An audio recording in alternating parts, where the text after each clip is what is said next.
Now, when you write a sentence, the last word in the sentence has authorization. It's supposed to be the authorization of that sentence, just like instrument here. It means no structured contract. Well, does this look like a structured contract to you? Or the dangling participle plaintiff, which was the attorney who was represented by the law firm. What it says here is that this attorney is going to bastardize grammar to go into another to fight for a bastardized grammar mortgage. And the two of them together are going to go in front of the word judge, which means J-U, comes from the word no law. The word justice, J-U, means no law. S is speak, T-I is title, and C-E is judge. And judge title speaks no law. So by bastardizing the grammar and avoiding a prepositional phrase in all conditions here, you have no facts here. Yes. The question was, what was the volition of a borrower to borrow money?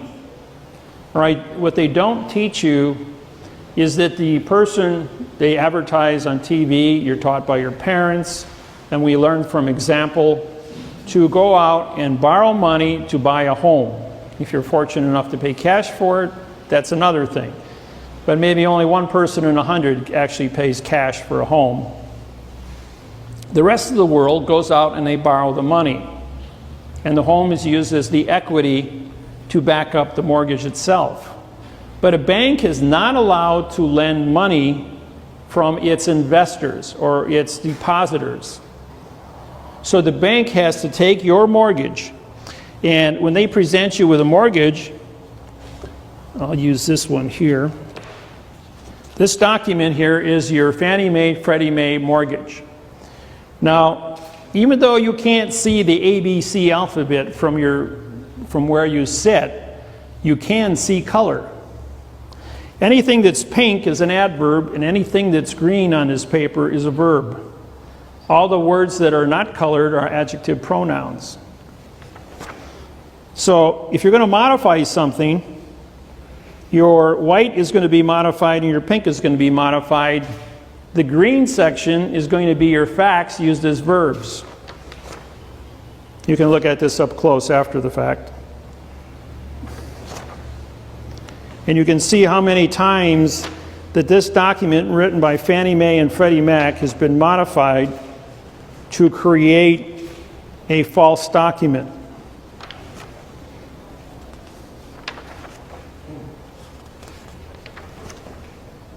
These are just adverb verbs. And finally, we just identified the adverbs by just putting the pink on the paper. There's 100 adverbs out of 300 words. Again, 100 adverbs out of 300 words. And then when you get back to your signature, your autograph page in this document, the autograph page only has room for you to sign, not the bank. So it's a unilateral contract. So you go ahead and you sign this false document. And then the bank takes this false document to a treasury window where the person standing at the treasury window hands over to the bank $500,000 so you can buy your house. And they say, well, we got a mortgage here. And the person who is going to hand that bank that mortgage money is a second grade reading level or a fiction level like this. Reading level and doesn't understand what correct parsé syntax grammar looks like. So they cut a check and give it to the bank. And the bank goes back and the ABC bank goes ahead and they make a deposit into the ABC account with the $500,000, and now under the laws of fraction banking, because they now have a $500,000 deposit, create $5 million. Then they take that $5 million on day 2 and they write a check for $500,000 and they run it back over under Title 15, Section 1635A of the 3-day rescission law, and they give the money back to the Treasury saying, we canceled the mortgage. We canceled the loan. We're not going to borrow this money from this person's security account, Social Security account. Then they turn around and they go back and they write a note. N-O means no and T-E means contract. That's parsé. So now we have a no contract note where the entire document has boxes.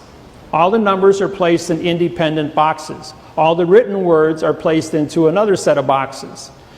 A box is an enclosed area under the rules of styles of all the world's style manuals for advertising. And because the words and the numbers are kept separate by these independent boxes, and the entire document is boxed, and there's only room for one signature. A signature starts with SI, like the word sign is SI, like the word simulation is SI. When you have an autograph, which is the way I punctuate my name here, David-Wynn, Miller, that's called an autograph. That means authentic, author, authorization. And that makes me a fact. But when you simulate, which is cursive writing, the root word of cursive is to do evil on others. And when you're doing evil on others by cursive and you angle your words, that's italicizing, which removes it from the paper. And if you're going to italicize what you've just written, you voided your contract. Now I have a document here. Now here's a signature. You can't see it from back there, but it's scribbled. There's no way you can make out what this name is. You've got to scribble over here. Any 2-year-old can scribble as equally as well. And by scribbling, these people are not taking jurisdiction for the words that they're placing on the paper.